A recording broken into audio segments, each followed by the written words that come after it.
This past Sunday, no less than 30k people gathered at Loftus Versveld in Pretoria to see country legend Kip Moore perform live.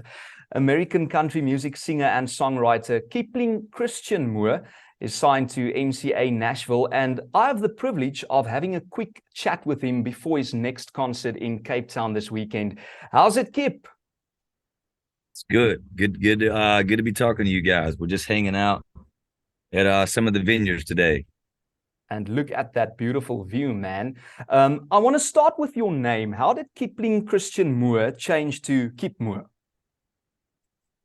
Well, I just thought that Kip was a little cooler, so we decided to go with Kip and shorten the whole thing up. But my mom originally got it from Rudyard Kipling. At your show in Pretoria, there was a fan who really wanted to get her American flag signed by you, and she managed it via someone with an all-access pass.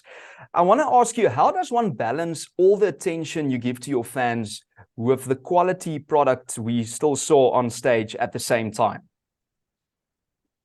Well, I mean, to be honest, it's never been difficult for me to not be, I'm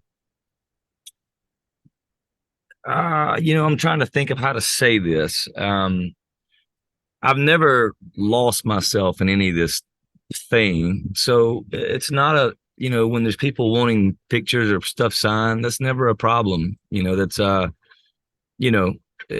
balance is more difficult balancing, the other gardens in your personal life that you're not watering.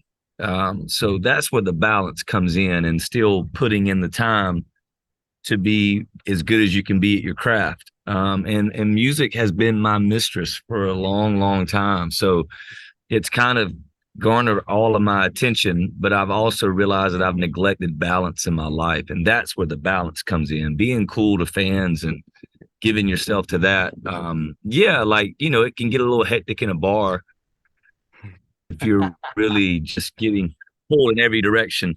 But for the most part, like that part is easy to stay centered and just remember, of being thankful for being where you're at. You initially hit the charts back in 2011 with your single Something About a Truck. And since then, you have released 4 albums, if I'm right, performed around the world. And you mentioned that it's always been a dream of yours to visit South Africa. Why do you think it took you so long?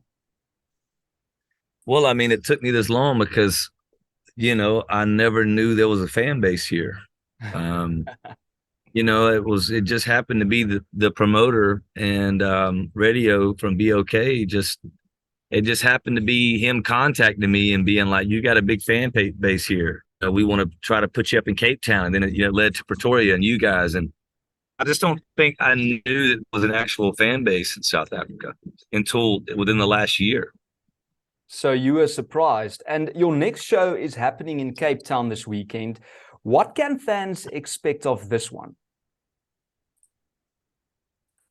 I never really know what to say to that other than what I know that we're known for. And what we're known for is we are a band, and I'm an artist that lays myself out there every single night. There are no off nights for us where we just kind of go through the motions. Like, we really get after it every single night we play.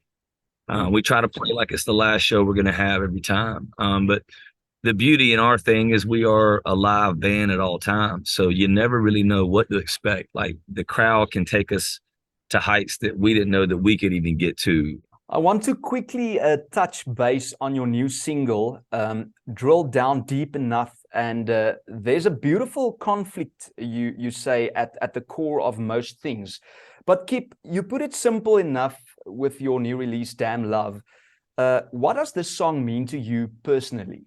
Well, I just think that it personifies, the turmoil of what that word is throughout our lives. I just think that we're all born with this innate need to feel it, to want it, and that's why there's so much music about it, is because it is the epicenter of our being, is to love and be loved. So I just think that it's also a beautiful word, and it can also be such a taxing word because it's so important and it's vital to life. So I think that's what the song encompasses to me.